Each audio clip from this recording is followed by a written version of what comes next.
Hola, ¿cómo están? Bienvenidos a un podcast más de Medicable, un espacio para tu salud. Hoy platicaremos con el doctor Miguel Ángel Sánchez sobre qué es un neumólogo intensivista y qué puede hacer por ti. Bienvenido, doctor. Platíquenos de usted. Soy el doctor Miguel Ángel Sánchez Mecat, soy neumólogo intensivista, me encuentro en la Torre de Especialidades San Angelín Ácora del Valle, consultorio 968, Rehabita Sanaré es el nombre. Gracias, doctor. Para iniciar, ¿cuál es la formación y entrenamiento necesario para convertirse en un neumólogo intensivista? Ser neumólogo intensivista hasta hace tiempo requería estudiar 3 especialidades. Inicialmente una especialidad troncal que podía ser medicina interna, 3 años. Después una subespecialidad o supraespecialidad en medicina crítica, 2 años. Y finalmente neumología, otros 3 años. En total 8 años de estudio y preparación. Hasta hace poco se modificaron los planes de estudios y ya se puede ingresar posterior a la licenciatura directamente en neumología. Durante 4 años se cursa esa especialidad y al final medicina crítica 2 años más. Cabe mencionar que en el país contabilizado hasta hace un par de años había 1000 neumólogos y poco menos de 2000 intensivistas registrados en todo el país. Y neumólogos e intensivistas que teníamos ambas especialidades, cédulas, títulos y certificados, pues no llegamos ni a los 100 en todo el país.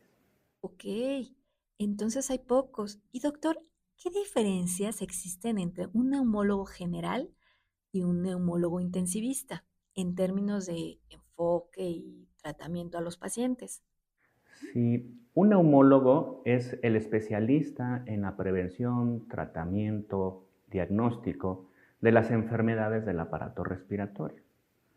Un intensivista es un especialista en tratar las enfermedades más graves y que ponen en riesgo la vida de los pacientes y que se encuentran habitualmente en una unidad de cuidados intensivos. Un neumólogo intensivista es quien posee las dos especialidades y por consiguiente ambas visiones y formas de tratar a los pacientes, específicamente las enfermedades respiratorias, pero también en una visión más general y amplia de todas las complicaciones en todo el organismo de un paciente. Doctor, de acuerdo a lo anterior, ¿cuál es su rol en el cuidado de los pacientes?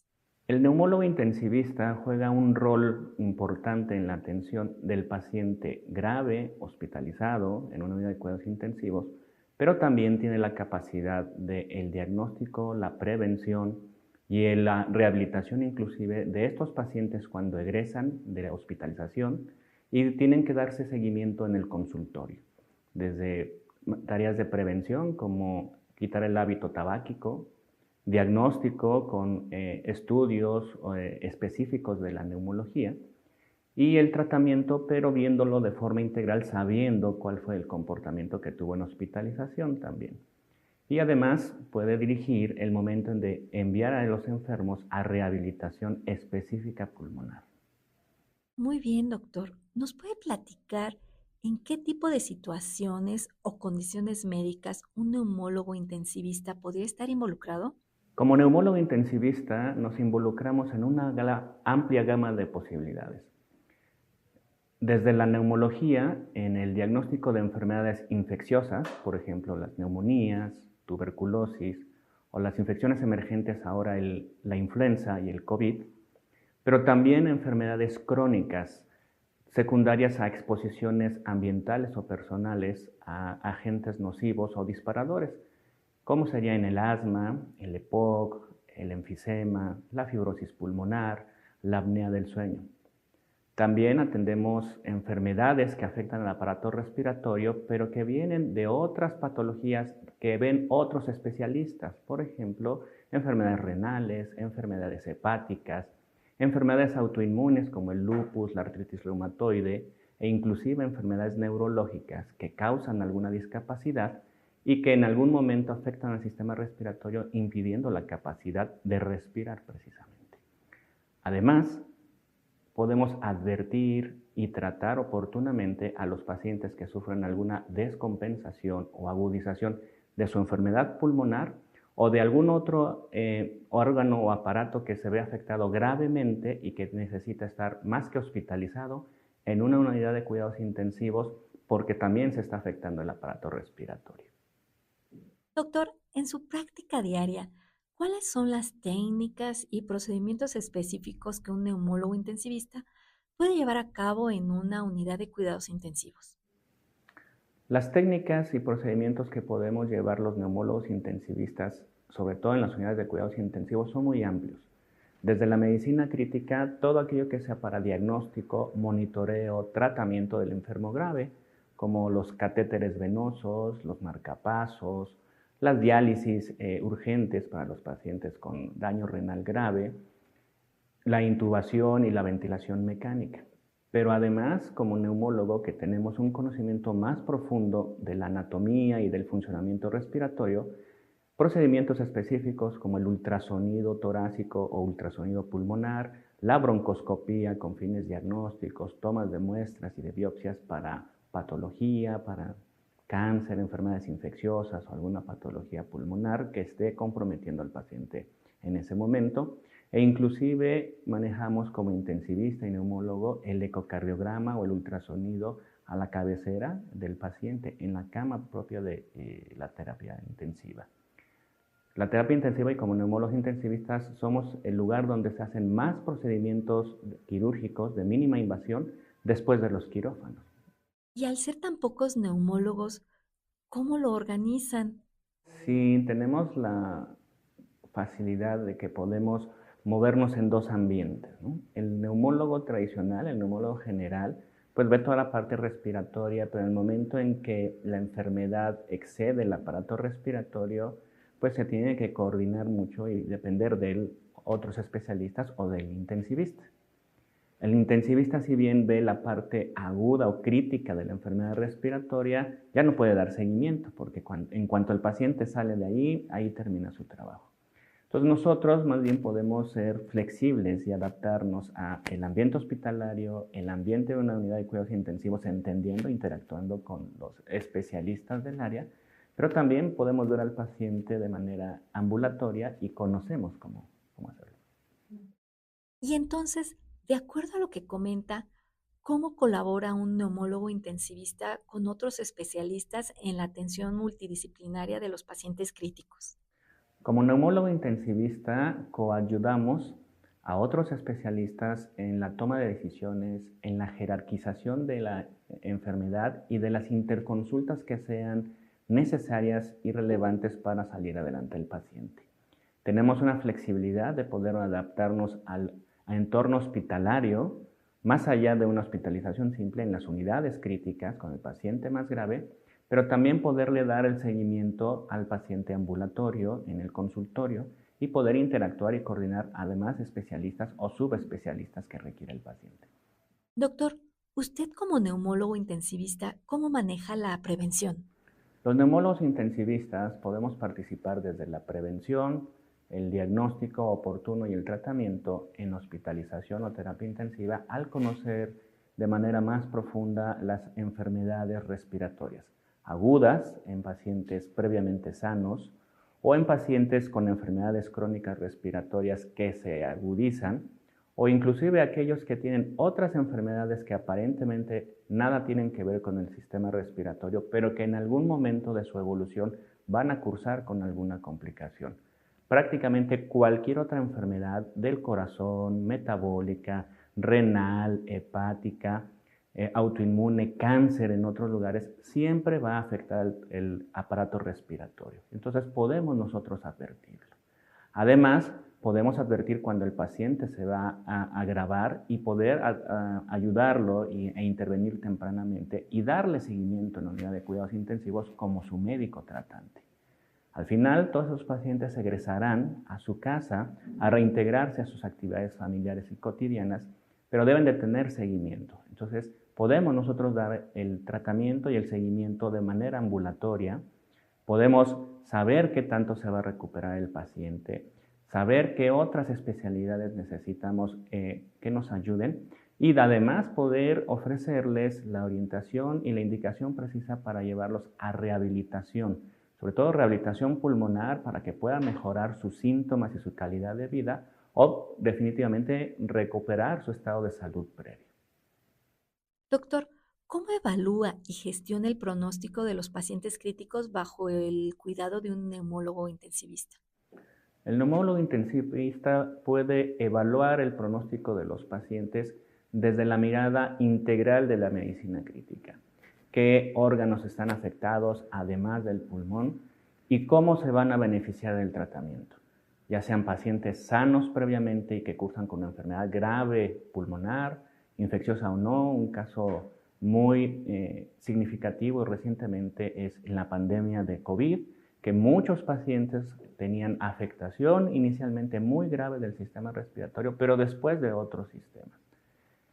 A través de eso también podemos gestionar qué tratamiento y el beneficio que pueden tener de una atención intensiva, sobre todo pacientes con enfermedades crónicas respiratorias, y que en otros contextos podían tal vez no parecer mucho beneficio el ingresar a una terapia intensiva. Sin embargo, nosotros al conocer en qué etapa de la enfermedad está, podemos saber qué tanto se beneficia y por lo tanto coordinar los esfuerzos que sean óptimos, optimizar los recursos para que tenga la mejor atención al paciente.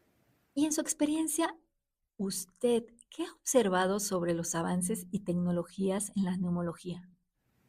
Al ser pocos los que nos dedicamos a ambas especialidades, tenemos áreas de oportunidad muy específicas. Desde utilizar tecnologías que son para los intensivistas generales o para el neumólogo especialista, como el ultrasonido torácico, la traqueotomía en la cama percutánea a través de broncoscopía, la toma de biopsias, la neumología intervencionista, colocación de sondas pleurales, pero también estamos capacitados para un paso más allá. Ahora el trasplante pulmonar, poder coordinar esos grupos, la atención de la embolia pulmonar, tanto de manera quirúrgica, médica o en el servicio de hemodinamia. Y entonces nosotros nos podemos involucrar de manera más sencilla a atender este tipo de pacientes. Y en su experiencia, ¿usted qué ha observado sobre los avances y tecnologías en la neumología? La necesidad de trasplante de pulmón cada vez es mayor, sobre todo por enfermedades crónicas degenerativas. Toda aquella patología que termina en fibrosis pulmonar puede ser candidata en algún momento al trasplante pulmonar o algunas malformaciones vasculares de pequeño. Sin embargo, el pulmón es de los órganos más difíciles de trasplantar, no solo desde el punto de vista técnico al momento de la cirugía, sino lo que implica el rechazo o no del órgano. El pulmón es un órgano que por un lado está en contacto con el ambiente todo el tiempo. Todo lo que hay en el ambiente entra al pulmón a través de respirarlo. Olores, polvos, todo ingresa ahí. Pero por el otro lado está en la manera interna, está en contacto con todo el cuerpo porque toda la sangre pasa por el pulmón para oxigenarse. Cualquier cosa que esté en el torrente sanguíneo secundario a alguna otra enfermedad de cualquier otro órgano va a pasar por el pulmón y ahí se va a manifestar. Entonces, cada vez habrá más necesidad. Sin embargo, son muy pocos los sitios en los que en México se está intentando hacer el trasplante de pulmón. Para tener una cita con un neumólogo, ¿qué síntomas debo tener? Pues verdaderamente es muy azaroso, porque neumólogos intensivistas somos muy pocos. Casi siempre llegan a nosotros a través de que en algún paciente hospitalizado o muy crítico con afección pulmonar, pues entonces nos solicitan y nos localizan. Y ya desde ahí empezamos a dar tratamiento y después seguimiento al paciente. De otra manera, pues estamos en un consultorio igual que el resto de nuestros compañeros neumólogos donde nos pueden localizar y muchos de nosotros pues sí está identificado quienes somos solo neumólogos con alguna otra especialidad dentro de la neumología, pero quienes somos neumólogos e intensivistas al mismo tiempo. Ya somos pocos. Dentro de poco seremos más porque ya se impulsó que la carrera sea actualmente, a partir de este año, todos sean neumólogos intensivistas. Ya casi para terminar, ¿Cuál es su enfoque personalizado en el manejo de pacientes críticos y cómo asegura de proporcionar un cuidado integral? Mi enfoque para el paciente que requiere la intervención como neumólogo intensivista es bajo la visión de Rehabita Sanare. Rehabita Sanare es un lugar en el que atendemos de manera integral y multidisciplinaria al enfermo con afectación pulmonar principalmente, a través de hacerle un diagnóstico oportuno con pruebas y equipo específico para analizar la función pulmonar, con el diagnóstico desde el punto de vista neumológico, con el tratamiento dirigido a esta enfermedad y que haya una mejoría física, pero también con la capacidad de que intervengan otros especialistas en el mismo lugar para evaluar en conjunto al paciente, incluyendo el momento de rehabilitación pulmonar específica, que es la manera de disminuir los síntomas y que el paciente sea capaz de retomar la independencia en sus actividades y en su vida diaria y en su calidad de vida. Pero también damos importancia a la salud mental. Y entonces todo este equipo de salud mental, de rehabilitación, de médicos en neumología y terapia intensiva, atendemos al mismo tiempo y así aseguramos un abordaje integral del paciente para devolverle en la medida de lo posible el mayor beneficio psicosocial. ¿Cómo observa el EPOC? Es más frecuente el asma que el EPOC. Y es un juego entre ambos. Pacientes con asma que no logran un tratamiento y un control adecuado terminan con comportamiento como si hubieran fumado toda su vida con EPOC. Sin embargo, el EPOC está muy asociado al tabaco, a la exposición laboral y a veces a las exposiciones no intencionales a factores que afectan o dañan al pulmón, ¿no? Como por ejemplo en algunas comunidades el cocinar con leña, con carbón, con petróleo, actividades que tengan que ver con la combustión de fósiles, de energía fósil, pues esa es la principal. Y entonces en las ciudades también la contaminación es una parte de ello. Doctor, ¿qué comentario tiene sobre los vapeadores? Abogamos todo el gremio neumológico porque verdaderamente se suspenda el uso del vapeador. El tabaco finalmente es dañino, pero es una sustancia ya conocida por muchos años y sabemos el número de agentes tóxicos que contiene. El vapeador es una sustancia nueva, totalmente sintética, en la cual ya tenemos casos de afectación pulmonar rapidísima hasta la última consecuencia, que es la fibrosis pulmonar, en la cual no hay recuperación jamás y es una enfermedad terminal, pero además todavía no descubrimos cuántas toxinas pueda contener. Entonces, lo mejor es que el hábito tabáquico está más bien asociado a otras enfermedades más frecuentes, como la ansiedad, la depresión, problemas para enfrentar problemas precisamente o dificultades, y que eso es lo que nos lleva a ese hábito y después hay que tratar más bien lo que está de base y al final, pues sí, la cuestión farmacológica del tabaco. ¿Algo más que pueda comentar a nuestros escuchas? La neumología intensiva hasta el momento es algo muy escaso. Es deseable que en el futuro todos los pacientes sean atendidos por un neumólogo intensivista. En tanto, es deseable que aquellos pacientes que ya hayan sido atendidos y tengan algún problema aún no resuelto, no solo físico, sino de independencia e inclusive de su salud emocional y mental, muy posiblemente un neumólogo así lo puede hacer, o nosotros como Rehabita Sanare podemos ofrecer ese tratamiento bajo esa visión. El ser humano es integral. ¿Algún tip para que se cuide la gente en cuestión pulmones, algún ejercicio respiratorio, algo que así como... Lo principal es el estilo de vida. Se conocen ya muchos hábitos que nos van a afectar. el principal en todo el mundo es el tabaco. Y eso también es susceptible de ser tratado y debe ser tratado también de manera integral. Primero evaluar si hay una afectación. De no ser así, entrar a un sistema de atención integral que incluya la salud mental para poder combatir ese hábito y poderlo abandonar y no recaer. Después de ello es todas las medidas para evitar la inhalación, la aspiración de polvos en áreas laborales, de humos, pero sobre todo los cuidados de la transmisión de infecciones respiratorias. Las enfermedades respiratorias se transmiten en el aire y entonces todo enfermo de alguna patología respiratoria debe de tener los cuidados que ahora conocemos, la distancia, la higiene de manos, la etiqueta para el estornudo o toser, y no está nunca de más el seguir utilizando los cubrebocas para estos casos.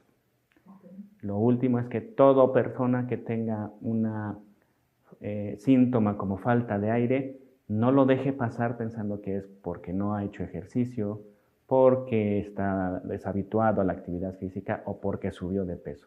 Puede ser el primer síntoma de una enfermedad pulmonar que no conoce y consecuencia de alguna otra patología. Gracias, doctor. Con esta información terminamos. Soy el doctor Miguel Ángel Sánchez Necatl, soy neumólogo intensivista y me encuentro en la Torre de Especialidades San Angelín, Ácora del Valle, consultorio 968, Rehabilita Sanare. Agradecemos al personal de la Torre de Especialidades San Angelín, Ácora del Valle por las facilidades prestadas, así como también a nuestros escuchas y en especial al Dr. Sánchez por habernos acompañado en este podcast.